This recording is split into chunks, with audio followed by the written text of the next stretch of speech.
إن جاءك هذا الحق من أي طريق، جاءك هذا الحق من كبير، جاءك من صغير، جاءك ممن تبغضه، جاءك من عدو، لكن هذا حق، ما عليك إلا أن تنصاع للحق. أنت ما تلتفت أن هذا أصغر منك، ولا هذه امرأة نبهتك، ولا هذا عدو، ولا هذا شخص تبغضه بينك وبينه تشاحن نحو ذلك. ما تلتفت إلى هذا، وإنما تلتفت الأمر الذي جاءك به حق ولا ما هو حق. قال والله حق وأنا أخطأت في هذا. هنا الذي يتحتم عليك أن تتواضع للحق، وهذا أعظم التواضع. إذا كان الخلق تواضعا عظيما ومنه التواضع للخلق، فإن التواضع للحق هو أعظم أنواع التواضع، أن يتواضع الإنسان للحق. لأنه إذا لم يتواضع للحق فإنه يشك أن يحرم منه ولا يوفق إليه. الكبر كما قال صلى الله عليه وسلم بطر الحق وغمط الناس، كما فيه احتقار الناس فيه بطر الحق أي رده. يعني يأتيك الحق لكن بسبب الكبر وعدم التواضع لا تقبل ذلك الحق. أنت ابن فلان، أنت ولدت البارح، أنا لما كنت أدرس أنت لم تولد، والآن تأتي وتنبهني إلى هذا التنبيه، ويرد الحق مع أنه حق ظاهر.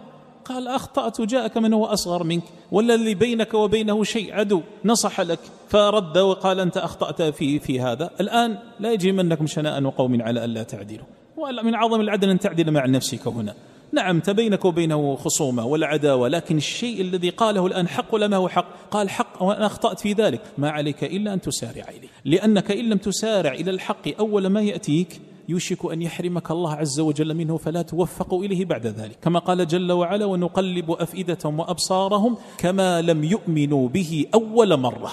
نقلب أفئدتهم وأبصارهم على عدم الاستجابة بعد ذلك للحق والهداية إليه.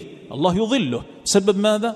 أن الحق قد جاءهم أول مرة فلم يقبلوه. سأصرف عن آيات الذين يستكبرون في الأرض بغير الحق، يصرف الله عنهم الآيات ولا يوفقهم للهداية إليها لما جاءتهم أول مرة ولم يستجيبوا لها، بل استكبروا عنها ولم يتواضعوا عنها، فإن من العقوبات العاجلة الله عز وجل يصرف ذلك الإنسان فلا يقبل منه الحق.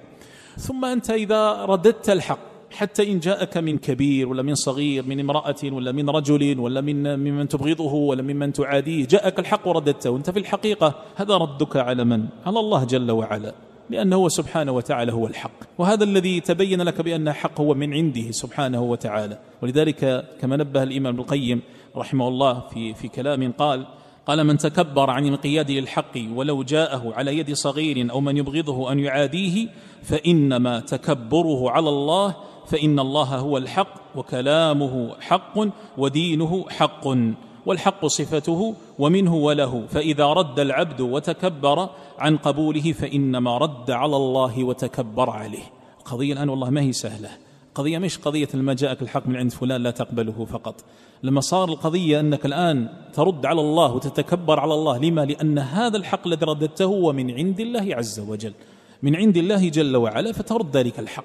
كل هذا يؤكد أن الإنسان ليس فقط المعلم الذي نتكلم عنه، كل إنسان يا إخوة بلغه أنه أخطأ في شيء ونصح له من نصح له، حتى ونفرض يا إخوة ما تأدب معك، نفرض أنه ما تأدب معك، احنا قلنا لو تأدب معك هذا بالنسبة للناصح ينتفع بذلك. لو أن الناصح نصح لك وهو أصلا ليس مخلصا لله، يريد أن يشينك، يريد أن يظهر عيبا لك في الناس، ويقول أنتم هذا فلان تدرسون عنده ولا انظر ماذا عنده، في المرة في مجلس قال كذا وكذا وهذا خطأ، والعلماء قد قالوا كذا فهو قد وقع في خطأ. طيب الآن هو ما ابتغى وجه الله بالنصيحة لكن بلغتك، أنت الآن تنظر إلى كلامه تقول إيه نعم والله الشيء الذي قاله حق وأنا أخطأت. هل الآن كونه هو مثلا أراد أن يشينك، أراد عيبك، لم يخلص في نصيحته، لا تقبل؟ لا، أنت ما تلتفت إلى هذا. ولهذا الإمام القيم كما سمعت لما ذكر سواء جاءك من صغير ولا ممن يبغضك ولا ممن يعاديك وما ندري قصده من إشاعة ذلك النقص ولا الخطأ الذي وقعت فيه، لا تبالي بذلك، وإنما تنظر إلى أنك حقيقة أخطأت،